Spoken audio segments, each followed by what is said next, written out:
The suitcase was heavier than it should have been. When she grasped its handle, her fingers clenched so tightly her knuckles turned pale, and she nearly stumbled backward.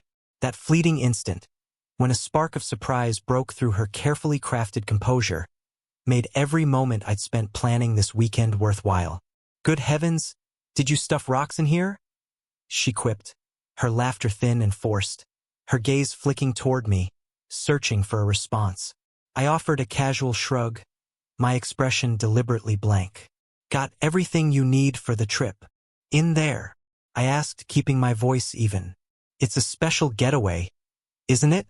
She hesitated, then flashed a smile, one of those rehearsed hollow ones she'd been using for months. "You're too kind," she replied, leaning in to brush a kiss against my cheek, her lips cold and distant. I watched as she hauled the suitcase out the front door, its small wheels groaning under the weight. Only when her car disappeared down the street did I finally exhale a breath I'd been holding. The scene was ready. Her name was Emily. We had been married for 8 years, together for a decade. For most of that time, I'd have called us content, comfortable. We had our routines, our shared jokes, our plans. Or so I believed. That illusion shattered 3 months ago when I saw the first text. She'd left her phone on the kitchen counter while she was upstairs showering.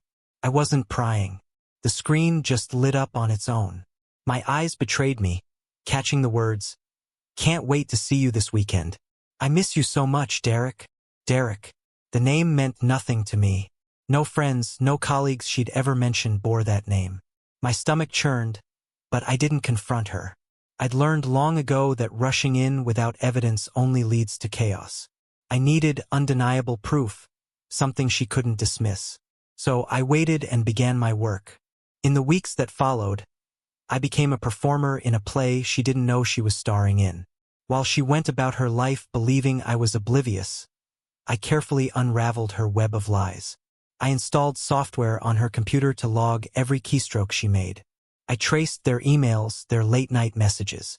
I followed her once, just once, when she said she was working late. She ended up at a sleek downtown hotel, the kind that screams cliché. I even hid a GPS tracker in her car. Every excuse, every soft "I love you," she murmured before leaving sliced deeper into me. Yet, I stayed quiet, letting her think she was in control, that I was unaware. She didn't know she was the marionette. I was slowly cutting her strings. When she mentioned a weekend trip with her friends, I almost let out a sharp, bitter laugh.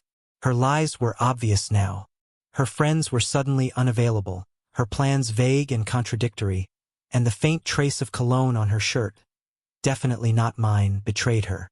"You deserve a break," I said, my voice laced with feigned warmth. "I'll keep myself occupied with some home projects." She beamed, calling me the best. The nerve. She packed her most elegant clothes, ones I knew weren't meant for me. Meanwhile, I packed my own bag, not with clothes, but with printed messages, photos, receipts, the kind of evidence that destroys lives. Derek lived in a luxurious apartment across town. I'd scouted the place more times than I could count. He was exactly what you'd expect. Late 30s, flashy watch, smug smile. A high-flying executive who likely never thought about the husband of the woman he was meeting. Parked a block away, I spotted Emily's car, left carelessly in her haste to get inside. I waited an hour, letting them relax, letting their guards slip, and then I approached, knocking firmly just as I'd rehearsed. The door swung open, and Derek stood there, his smile fading the moment he saw me. "Can I help you?" he asked, his tone wary. "I believe you can," I replied, stepping forward. He paused, clearly considering whether to slam the door. I didn't give him the chance, pushing past with a steady shoulder. "Hey, you can't just," he started, but I cut him off. "Be quiet, Derek," I said, my voice as sharp as a knife. "We have things to discuss." Emily appeared in the hallway, her face ashen, clutching her robe as if it could protect her. "James, why are you here?" she faltered. I kept my eyes on Derek. "You know who I am, don't you?" I asked. He swallowed hard. "I think you should go." I let out a cold, empty laugh. "Oh, I'll go. But not before we have our little conversation." I reached into my bag and pulled out a stack of printed photos, messages, emails, receipts, tossing them onto the coffee table where they scattered like fragments of a shattered life. Derek's gaze darted between the papers, Emily, and me. "You thought you were so smart," I said, my voice growing louder, snaking around the room, "believing you'd never get caught." "James, please." Emily's voice trembled. "Can we discuss this alone?" "Alone?" I turned to her, my anger surging. "You want to be alone? You didn't care about that when you were with him." She flinched, tears pooling in her eyes. I felt nothing. "You don't get to cry, Emily," I said. "You made your choices. Now you face them." Derek looked like he wanted to disappear into the ground.